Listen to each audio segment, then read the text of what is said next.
Hey everybody, it's Mr. Renner, and today we are going to be starting with some vocabulary and then doing a really cool poem before we move on to more comparing. Okay, let's get started.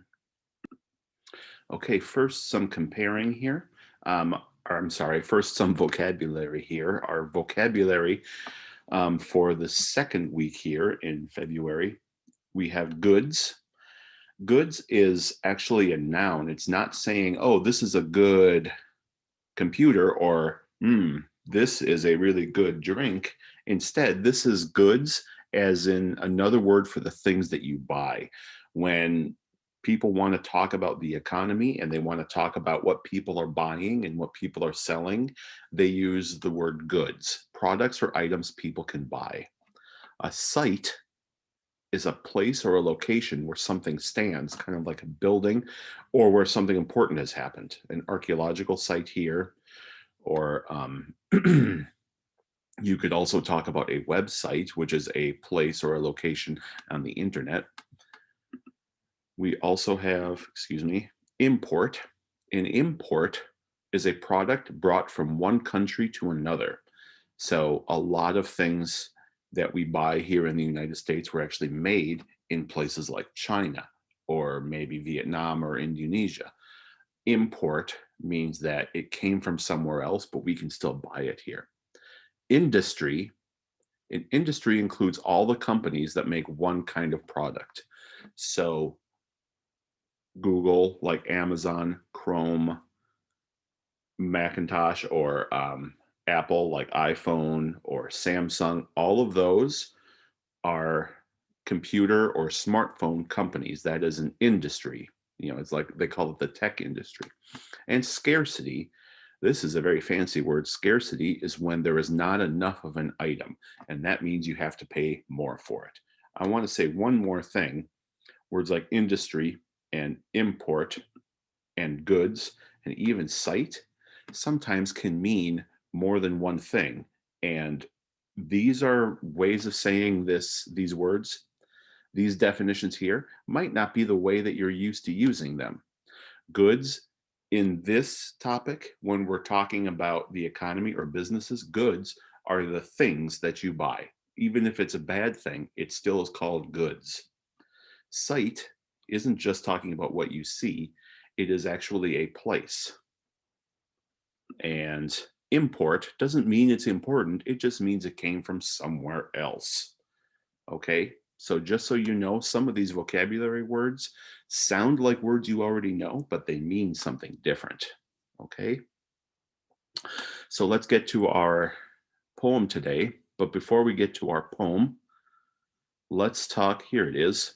This is something called personification.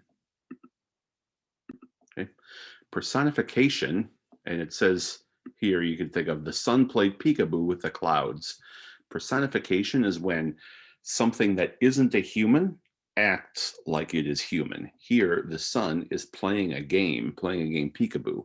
Suns don't really do that because only people play games like that. But we sometimes, especially in poems where we like to play with words and play with language and make really fun, creative ways of saying things, they like to use personification to make things that aren't people seem more like people, and to make things that aren't people, it might be a little confusing, seem a little more familiar and seem a little bit more like things that we can understand.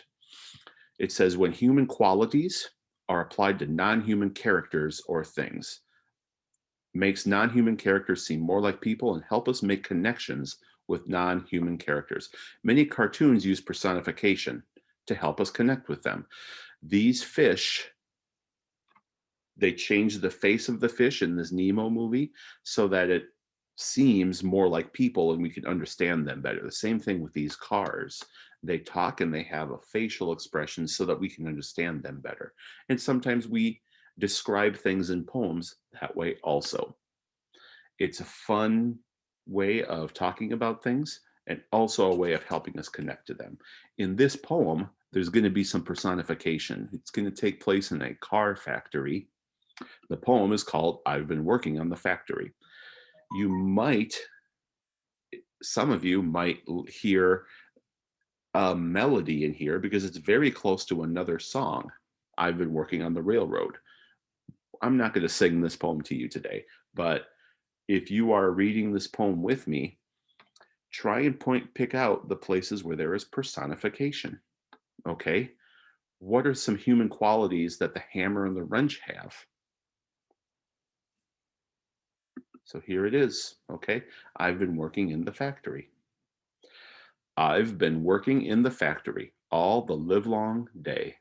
I've been working on the car line to set these parts the right way. Can't you see the hammers dancing? Clink, clank, tapping down the line? Can't you hear the wrenches singing, rocking to the beat in time? Here's the wrench singing, and I believe over here on your page, if you open up your book to page 310, you'll be able to see this whole thing right next to each other. But here is the hammer dancing and another screwdriver dancing. It continues, I've got a special job. I've got a special job. The tools chant day by day. I've got a special job. I've got a special job. And the car goes a rolling on its way. We're working together in the factory. We're working together with pride. We're working together in the factory, making goods to travel far and wide. Fee, fi, fiddly-I-o, fee, fi, fiddly-I-o, fee, fi, fiddly-I-o, making cars to travel far and wide. So that was a fun poem. They made this poem. This is actually a song. That's why they have so much rhythm and so much rhyming and so much repetition. But it still is a fun way of thinking about a factory where all of the appliances, all of the tools seem to act like people and they have a fun time together. It reminds me of the little teacup and the little candlestick in the movie, what was it? The Beauty and the Beast. See if you can look that up if you have that at home, okay? A couple more things. First of all,